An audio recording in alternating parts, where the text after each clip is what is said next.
आपका प्रश्न है।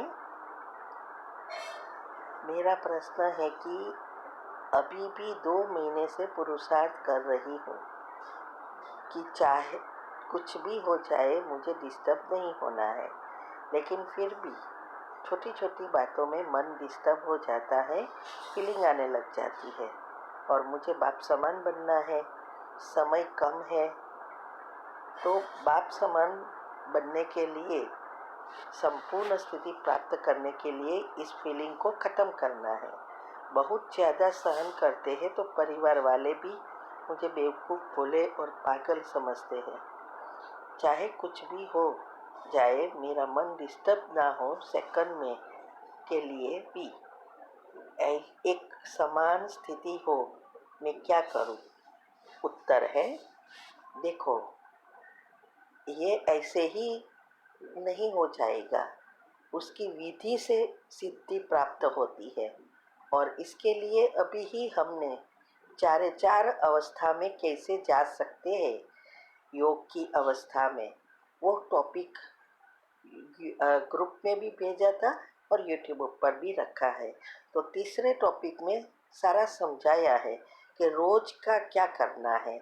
वो अच्छी रीति सब फॉलो करेंगे और हमारे जो 4-5 ग्रुप में जो कुछ रोज आता है वो रोज का रोज फिनिश करना है। वो फिनिश करेंगे तो आपका एनर्जी लेयर बनता जाएगा पॉजिटिव, तब आप ये सब बातों से मुक्त हो सकेंगे। फीलिंग आए ये तो सबसे बुरी चीज़ है। इसीलिए फुल स्टॉप लगाने के लिए ड्रामा की गुह्य गति, कर्म की गति को अच्छी रीति समझकर प्रैक्टिकल लाइफ में लाना है। तो ये जो सहन करना क्या है? अगर सहन नहीं करेंगे तो मूर्ति कैसे बनेगी? और सहन किसके लिए करते हैं? आप खुद के लिए कर रहे हो, क्योंकि आपके ही तो पाप कर्म हैं जो सब आपको सता रहे हैं। उसमें आप बहुत बड़ी बात नहीं करते हो, तो इसमें सहन करना ही है। भले वो बेवकूफ समझे, चाहे सेकंड पागल समझे, जब तक आप अवस्था नहीं बनाएंगे तब तक ये चलता ही रहेगा। तो आप एक्यूरेट ये बातें फॉलो करो, ये अवस्था बनाने के लिए। और टाइम है तो ग्रुप में हमने यूट्यूब पर शिव शक्ति मेडिटेशन बीके कुसुम, इसमें सारे राज रखे हैं। वो राज को समझो, एक टॉपिक अच्छी रीति समझने का प्रयत्न करो। इससे आपकी मन और बुद्धि घिसेगी, ज्ञान नेचुरल होता जाएगा, स्वरूप में आएगा, तब ये फीलिंग चली जाएगी। फुल स्टॉप लगाने में ही तो नंबर पड़ते हैं ना। तो उसके लिए जब तक आप ये सोचेंगे कि हम सहन करते हैं, हाँ, तब तक फीलिंग जा नहीं सकती। तो यही तो पुरुषार्थ है। तो विधि फॉलो करो तो सिद्धि प्राप्त हो जाएगी। ओम शांति शांति। आपका प्रश्न है, मेरे लौकिक पति 7 दिन का कोर्स किया लेकिन मुरली योग नहीं करते और विकार के लिए बहुत तंग करते हैं। अब तो तलाक दो या मेरी बात मानो ऐसी धमकी दे रहे हैं। 22 तारीख को गांव लेकर जा रहे हैं। सबको इकट्ठा करके फैसला करूंगा कि रही मैं क्या करूं। उत्तर है, देखो, पहले तो सब यही मिस्टेक करते हैं कि इस चीज़ को जब हम गृहस्थी है तो युक्ति युक्त योग युक्त करना है, रोज सकाश देना है, उसकी कर्मेंद्रियों को शीतल करना है और धीरे धीरे ये सब ब्रह्मचर्य का पालन करना है। जो धारणाएं हम अकेले कर सकते हैं वो पहले सब करनी है और योग में पक्का बनना है और ज्ञान अच्छी रीति समझकर स्वरूप बन जाना है। तब योग जब लगेगा तो हम उसको सकाश देकर शीतल कर सकते हैं।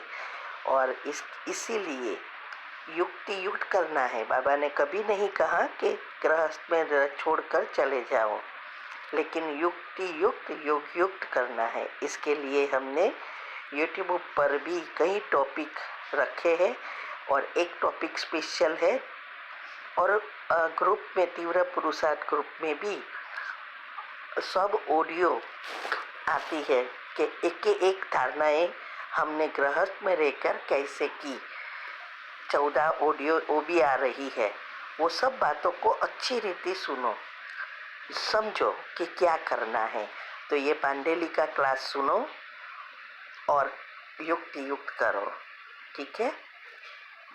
तलाक लेने में तो और ही डिससर्विस होती है, क्योंकि वो तो सब ऐसे ही कहेंगे ना कि बकबीके के लिए ही ये किया, इसीलिए ऐसी गलती नहीं करनी है, प्रेम से उसको जीतना है। तो ये टॉपिक अच्छी रीति सुनकर सब ऑडियो फॉलो करो और साथ में रहकर ही पवित्र बनना है, ठीक है। ओम शांति। प्रश्न है, जो अभिमान को शान समझते हैं वो निर्माण रह नहीं सकते। ये स्लोगन समझना है। उत्तर है, जब तक हम देह अभिमान में हैं तब तक हम स्व अभिमानी नहीं बन सकते। निर्माण बनना अर्थात स्व अभिमानी बनना। तो ये कई तो दुनिया में ईगो माना देह अभिमान को ही स्वमान समझते हैं। इसीलिए बाबा कहते हैं कि ये दोनों में तफावत समझकर देही अभिमानी होकर रहेंगे तो स्वमान में रह सकेंगे, तो कोई भी मान शान की इच्छा नहीं रहेगी। तो जब तक इच्छा है तब तक हम निर्माण नहीं बन सकते, और निर्माण नहीं बनेंगे तो निर्माण नहीं कर सकेंगे, क्योंकि ये नई सृष्टि की निर्माण करने के लिए भी अच्छे अच्छे विचारों की निर्माण करना है। तो जब तक हम